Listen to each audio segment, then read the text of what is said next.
Yes, I'm the project architect on the Caithness Row scheme. I've been involved in New Lanark for 40 odd years.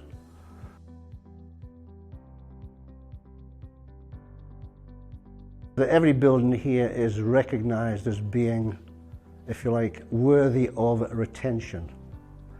And that's what we adopt as a philosophy. All of these buildings here are worthy of retention.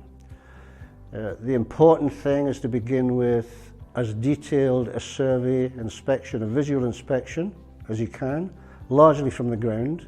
So there's some things get missed, some things come out of the woodwork once the contractor gets on site.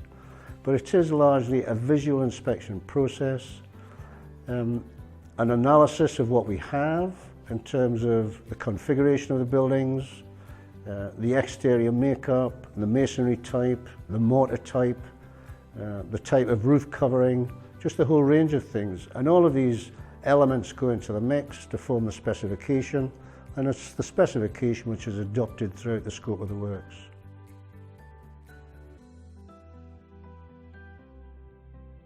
Well, essentially what we do is to restore the fabric with minimum intervention, so that at the end of the day, when the job is finished, anyone looking at the job before and the job which is finished, they shouldn't recognise a major difference, okay? And that applies to all of the external elements in the village: stonework, roofs, chimney heads, windows.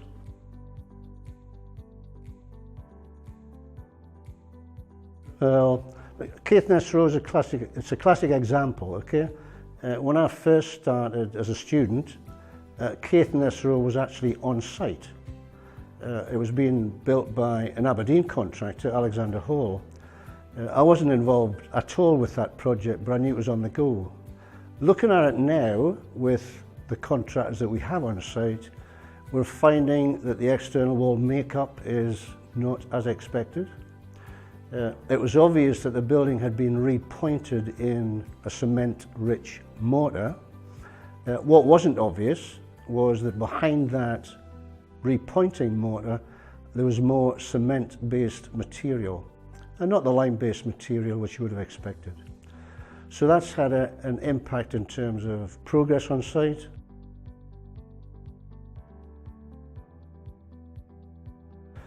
Procurement of slate can be a problem just because there aren't that many quarries, and we are relying on second-hand slate.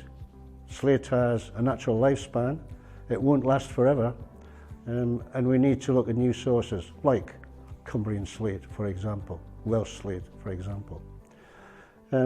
Masonry, we've had analysis done on the rubble walls in New Lanark. Securing a matching rubble stone has always been a problem because it is quite a unique colour. It's a lilac, it's a dark lilac rubble. The only quarry we've found relatively recently, in fact, which comes close to that, is the stone Dunaverig, and that's what we've been using in the recent past. Before that, we tried to salvage stone from local buildings, but these sources run out. In terms of mortar, the analysis at the outset, I think without exception, every building in New Lanark has or had the same mortar mix, and we've tried to replicate that. Quarries have closed down, so we've gone to nearby quarries to get the same sort of sand, okay? And that's how we progressed. It's all to do with analysis, relying to some extent on contractors' expertise, securing stone, and our own experience in the village over a long period of time.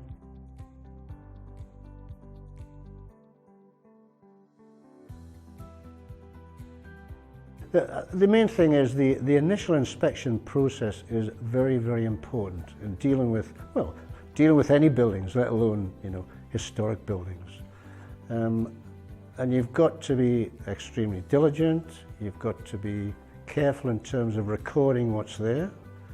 You've also got to be careful in terms of recording what has been done as the works proceed, so that at the end of the project someone has a detailed note, a detailed reference of exactly the work that was done in 2019. So when they look at it in 2079 or whatever, then they know what was done. They know the materials that were used, the source of the materials, the whole case book. That's important.